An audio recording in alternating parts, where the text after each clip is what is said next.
സ്വാമിയേ ശരണം അയ്യപ്പ.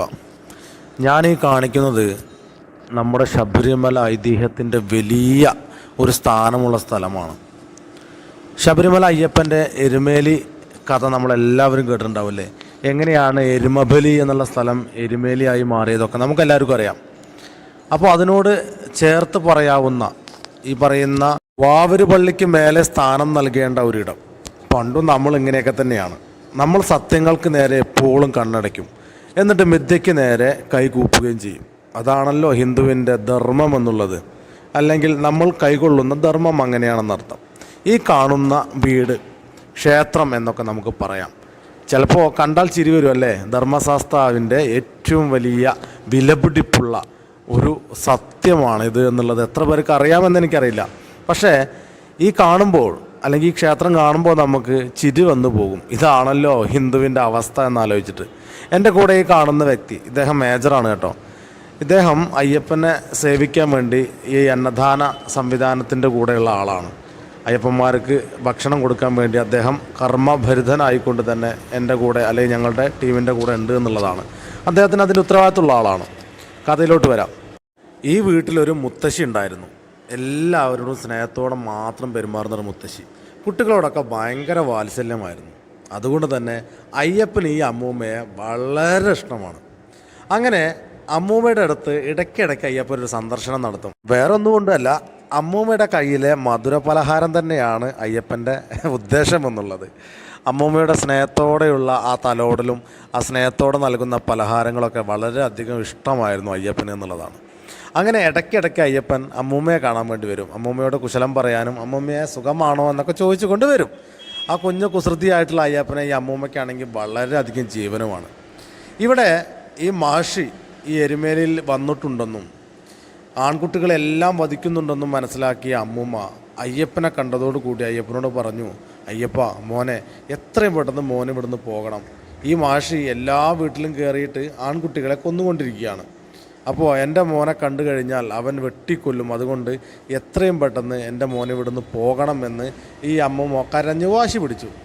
അമ്മൂമ്മയുടെ ഈ സ്നേഹത്തോടെയുള്ള ഉപദേശവും ആ ഒരു യാചനയും കണ്ടതോടുകൂടി അയ്യപ്പൻ പറഞ്ഞു, അമ്മൂമ്മയെ വിഷമിക്കേണ്ട, ഞാൻ ഇപ്പോൾ തന്നെ തിരിച്ചു പോയേക്കാം. അമ്മൂമ്മയുടെ എല്ലാ വിഷമവും തീരും കേട്ടോ എന്ന് പറഞ്ഞുകൊണ്ട് അയ്യപ്പൻ അവിടെ നിന്ന് ഇറങ്ങിയാണ്. ആ ഇറങ്ങുന്ന കൂട്ടത്തിൽ അയ്യപ്പൻ എന്ത് ചെയ്യാണ്? മഹർഷിയെ വധിക്കാൻ തീരുമാനിക്കുകയാണ്. അമ്മൂമ്മയെ എത്രത്തോളം ഭയപ്പെടുത്തിയ, ഇവിടുത്തെ ആൺകുട്ടികളെല്ലാവരെയും വധിക്കുന്ന ഈ ഒരു മഹർഷിയെ കൊന്നുകളയാൻ തന്നെ അയ്യപ്പൻ തീരുമാനിച്ചു. അങ്ങനെ അയ്യപ്പൻ മഹർഷിയെ തിരഞ്ഞുകൊണ്ട് യാത്രയായി. അപ്പോൾ നോക്കുമ്പോൾ നമ്മുടെ എരുമേലി ക്ഷേത്രത്തിൻ്റെ പുറകുവശത്തായിട്ട് ഇടതുഭാഗത്തായിട്ട് ഒരു സ്ഥലത്ത് വെച്ചാണ് മഹർഷിയെ അയ്യപ്പൻ കാണുന്നത്. പൂർണ്ണ ഒരു എരുമയുടെ രൂപത്തിൽ, അതായത് ഒരു നാൽക്കാലിയായിട്ടുള്ള എരുമയുടെ രൂപത്തിൽ ക്രൂരനായ ആ മഹർഷിയെ അയ്യപ്പൻ കണ്ടു. തന്നെ കണ്ടിട്ടും കൂസറില്ലാതെ നിൽക്കുന്ന ആ ബാലനെ ഈ പറയുന്ന മഹർഷി ഒന്ന് സൂക്ഷിച്ചു നോക്കി. അതിനുശേഷം അഹങ്കാരിയായ ആ ആൺകുട്ടിയുടെ നേരെ ഈ പറയുന്ന എരുമരൂപം സ്വീകരിച്ച മഹർഷി കുതിച്ചുകൊണ്ട് പാഞ്ഞു. തന്നെ കണ്ടിട്ടും പേടിയില്ലാതെ നിൽക്കുന്ന ബാലനെ ഒരൊറ്റ ഇടിക്ക് തന്നെ കൊല്ലാനായിരുന്നു മഹർഷിയുടെ പദ്ധതി. എന്നാൽ മഹർഷിയുടെ എല്ലാ പദ്ധതിയും തകിടം മറിച്ചുകൊണ്ട് അയ്യപ്പൻ തൻ്റെ ഉടവാള ഈ പറയുന്ന മഹർഷിയെ ഒരൊറ്റ വെട്ടിന് 2 കഷ്ണമാക്കി. ഒരുപാട് കാലം ഈ മഹർഷിയെ ഭയന്നുകൊണ്ട് പുറത്തോട്ട് ഇറങ്ങാതിരുന്ന ഇവിടുത്തെ ആളുകൾക്ക് മനസ്സിൽ സന്തോഷം നൽകിക്കൊണ്ട് അയ്യപ്പൻ ആ വധം നടത്തി. എന്നിട്ട് ഈ പറയുന്ന എരുമേലി ക്ഷേത്രത്തിൻ്റെ ഓപ്പോസിറ്റ് കുറച്ചപ്പുറത്തോട്ട് പോയി കഴിഞ്ഞാൽ, ഇടത് ഭാഗത്തോട്ട് കയറി പോയി കഴിഞ്ഞാലുള്ളൊരു കുളമുണ്ട്. ആ കുളത്തിൽ പോയി വാള് കഴുകി ഈ പറയുന്ന അമ്മൂമ്മയുടെ അടുത്തോട്ട് വന്ന് അമ്മൂമ്മയുടെ കയ്യിൽ കൊടുത്തുകൊണ്ട് അയ്യപ്പൻ പറഞ്ഞു, അമ്മൂമ്മേ, ഇനി ഒരാളെയും ഇവിടെ ആരും ഭയപ്പെടേണ്ടതില്ല. മഹർഷി ഇനി നമുക്ക് ശല്യമായിക്കൊണ്ട് ഇവിടെ ഉണ്ടാകില്ല എന്ന് പറഞ്ഞ് അപ്രത്യക്ഷമായി. അപ്പോൾ ഈ പറയുന്ന കഥയിലെ വീടാണത്. ഇവിടെയാണ് ആ അമ്മൂമ്മ ഉണ്ടായിരുന്നത്. അയ്യപ്പനെ സ്നേഹത്തോടു കൂടി വിളിച്ചു വരുത്തിയ, സ്നേഹത്തോടു കൂടി ഊട്ടിയിരുന്ന, സ്നേഹത്തോടു കൂടി തലോടിയിരുന്ന ആ അമ്മൂമ്മ.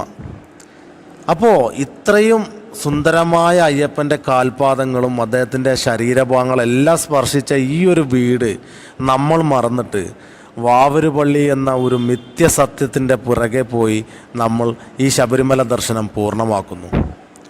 സത്യത്തിൽ നമ്മളുടെ എല്ലാവരുടെയും പ്രശ്നം ഇതാണ്. സത്യത്തെ നമ്മളെപ്പോഴും മിഥ്യയായി കാണുകയും മിഥ്യയെ എപ്പോഴും നമ്മൾ സത്യമായി കാണുകയും ചെയ്യും. എൻ്റെ പ്രിയ അയ്യപ്പന്മാരെ, നിങ്ങളുടെ ശബരിമല യാത്ര പൂർണ്ണമാകണമെങ്കിൽ ഇവിടെ ഈ അമ്മൂമ്മയുടെ അടുത്ത് വന്ന് ശബരിമല അയ്യപ്പൻ്റെ കാൽപാദങ്ങൾ പതിഞ്ഞ ഈ മണ്ണിൽ വന്നുകൊണ്ട്, ഈ വീട്ടിൽ വന്നുകൊണ്ട്, ഇവിടെ സാഷ്ടാംഗം വീണുകൊണ്ട് ഈ അയ്യപ്പനെ പ്രാർത്ഥിക്കാതെ പോയാൽ അത് പൂർണ്ണമാകില്ല. നിങ്ങളൊരു മിഥ്യ കഥയുടെ പിറകെയാണ്. ഈ പറയുന്ന പേട്ടത്തുള്ളലുമായിട്ട് ഏറ്റവും കൂടുതൽ ബന്ധമുള്ള, അല്ലെങ്കിൽ മഹർഷിയെ കൊന്നതിൻ്റെ ആഹ്ലാദത്തിൽ പേട്ടത്തുള്ളി വരുന്ന അയ്യപ്പ ഭക്തർക്ക് ഈ കഥ അറിയാതെയാണ് വാവര് പള്ളിയുമായിട്ട് ചേർന്നുകൊണ്ട് നിങ്ങൾ പോകുന്നത്. സത്യത്തിൽ ഈ പേട്ടത്തുള്ളൽ നടക്കേണ്ടത് ഈ വീട്ടിൽ നിന്നാണ്. ആ ഒരു സത്യം മറച്ചു വെച്ചുകൊണ്ട് ഇത്ര ദയനീയമായ അവസ്ഥയിൽ ആ വീട് നിൽക്കുന്ന കാണുമ്പോൾ ചങ്ക് പൊളിഞ്ഞു പോവുകയാണ്. സത്യം, ഇതൊരു ബിസിനസ്സാക്കി മാറ്റാതെ കാത്തു സൂക്ഷിച്ച ആ വീട്ടിലെ ആ വീട്ടുകാരോട് എനിക്ക് ഒരുപാട് നന്ദിയുണ്ട്. നിങ്ങളെന്തായാലും ഞങ്ങളുടെ അയ്യനെ വിറ്റിട്ടില്ലല്ലോ, ഞങ്ങൾ അയ്യൻ്റെ പേരിൽ നിങ്ങളൊന്നും നേടിയിട്ടില്ലല്ലോ. അങ്ങനെ നേടിയിരുന്നെങ്കിൽ എനിക്കറിയാം ഈ പറയുന്ന ഈ വീട് ഇന്ന് സ്വർണത്തിൻ്റെ വീടായിരുന്നേനെ. നിങ്ങൾ താഴത്ത് ഈ എരുമേലിയുടെ താഴെ ഭാഗത്ത് അങ്ങാടിയിൽ ഒരു കച്ചവടവുമായിട്ട്, ഒരു അങ്ങാടി മരുന്ന് കച്ചവടവുമായിട്ട് നിങ്ങൾക്ക് ജീവിക്കേണ്ടി വരില്ലായിരുന്നു. വളരെ ദയനീയമാണ് ഈ വീടിൻ്റെ അവസ്ഥ കേട്ടോ. എപ്പോൾ വേണമെങ്കിലും പൊളിഞ്ഞു വീഴാം. എങ്കിലും ഇത്രയേറെ വർഷങ്ങൾ, ആയിരക്കണക്കിന് വർഷങ്ങൾ ഈ വീട് ഇതുപോലെ നിന്നിട്ടുണ്ടെങ്കിൽ സർവശക്തനായിട്ടുള്ള എൻ്റെ അയ്യപ്പൻ്റെ ഒരു കൈത്താങ് ഈ വീടിനുണ്ടെന്നാണ് അർത്ഥം. പ്രിയപ്പെട്ട സ്വാമിമാരെ, നിങ്ങൾ ഈ വീട്ടിൽ വരണം. ഇവിടെ വന്നുകൊണ്ട് അയ്യപ്പൻ്റെ അനുഗ്രഹം വാങ്ങണം. എന്നാലേ നിങ്ങളുടെ ഈ യാത്ര പൂർണ്ണമാകുള്ളൂ. ഇനി ഇതിനെക്കുറിച്ച് കൂടുതൽ അറിയുന്ന ആളുകൾ തീർച്ചയായിട്ടും ഇതിൻ്റെ കമൻറ്റ് ബോക്സിൽ എഴുതണം. പല ആളുകൾക്കും പല അറിവുകളുണ്ട് ഇതിനെക്കുറിച്ച്. അവരെല്ലാവരും ആ അറിവുകൾ ഇവിടെ പകർന്ന് നൽകണമെന്ന് പറയണം. അതിനോടൊപ്പം തന്നെ ഓരോ അയ്യപ്പന്മാരും എല്ലാ ഗുരുസ്വാമിമാരോടും പറയാണ്, തീർച്ചയായിട്ടും ഈ വീട്ടിൽ വരണം. ഇവിടെ വന്ന് അയ്യനെ തൊഴുകണം. തൊഴുതതിന് ശേഷം മാത്രമേ നിങ്ങൾ എരുമേലിക്ക് കയറാൻ പറ്റുള്ളൂ. എരുമേലി ക്ഷേത്രത്തിൽ കയറേണ്ട ആവശ്യമുള്ളൂ. കാരണം അയ്യപ്പൻ ഈ വധം കഴിഞ്ഞിട്ട് പോയിരുന്ന വീടാണത്. അവരത് കച്ചവടമാക്കാത്തത് കൊണ്ട് നമുക്ക് അറിവില്ലാത്തൊരു വിഷയമാണ്. പക്ഷേ നമ്മളത് കാണാതിരുന്നാൽ അത് വലിയ ചതിയാവും. ഇതെൻ്റെ നിയോഗമാണ്. ഞാനിത് പറഞ്ഞ് തന്നേ എനിക്ക് മതിയാവുള്ളൂ. ഇനി അവിടോട്ട് വരേണ്ട വഴി, ഇപ്പം നമ്മൾ എരുമേലി നിന്ന്, അതായത് ഈ പറയുന്ന വാവര് പള്ളിയിൽ നിന്ന് എരുമേലി ക്ഷേത്രത്തിലോട്ട് പോകുന്ന ഭാഗത്ത് അയ്യപ്പ പാർക്കിംഗ് എന്ന് പറയുന്നൊരു സ്ഥലമുണ്ട്. ആ പാർക്കിംഗ് സ്ഥലം, അതിൻ്റെ ഇടയിലൂടെ ഇതവിടെ ഒരു കടയുണ്ട്. ഈ കടയോട് ചേർന്ന് ഉള്ളിലോട്ട് ഒരു സ്റ്റെപ്പ് കയറി പോകുന്നുണ്ട്. ആ സ്റ്റെപ്പിലൂടെയാണ് നമ്മൾ ആ വീട്ടിലോട്ട് പോകേണ്ടത്. അമ്മായ എന്ന് പറയുന്നൊരു ഫാൻസിയാണ്. ഈ വഴിയിലൂടെയാണ്, ഈ പറയുന്ന സ്റ്റെപ്പ് കയറിയാണ് നമ്മൾ പോകേണ്ടത്. ഇതിൻ്റെ വലതുവശത്ത് അയ്യപ്പ എന്ന് പറയുന്ന ഒരു പാർക്കിംഗ് ആണ്. ആ പാർക്കിംഗ് കാണുമ്പോൾ നമുക്ക് എല്ലാവർക്കും അറിയാൻ പറ്റും. അവിടെ പ്രത്യേകിച്ച് വലിയ ബോർഡ് തന്നെ എഴുതി വെച്ചിട്ടുണ്ട്, അയ്യപ്പാസ് പാർക്കിംഗ് എന്ന് പറഞ്ഞിട്ട്. അപ്പോൾ അതിൻ്റെ ഇടതുവശത്തോട് ചേർന്നുകൊണ്ട് എല്ലാവരും പോകണം, ദർശനം നടത്തണം. അപ്പോൾ എല്ലാവരും ഇവിടെ ദർശനം നടത്തുമെന്നുള്ള വിശ്വാസത്തിൽ ഞാൻ ഈ വീഡിയോ നിർത്തുകയാണ്. നിങ്ങളെല്ലാവരും ഇവിടെ ദർശനം നടത്തുമ്പോൾ അതിൻ്റെ പുണ്യം എനിക്കും എൻ്റെ കുടുംബത്തിനും കിട്ടുമെന്ന് ഞാൻ അറിയിക്കുകയാണ്. അതിനോടൊപ്പം തന്നെ എല്ലാവർക്കും സ്വാമി അനുഗ്രഹം നൽകട്ടെ. നന്ദി, നമസ്കാരം. എന്തായാലും ഈ വീഡിയോ എല്ലാവർക്കും ഷെയർ ചെയ്ത് കൊടുക്കണം. ഇത് നമ്മുടെ ഐതിഹ്യമാണ്, ഒരിക്കലും മിസ് ചെയ്യരുത്. താങ്ക്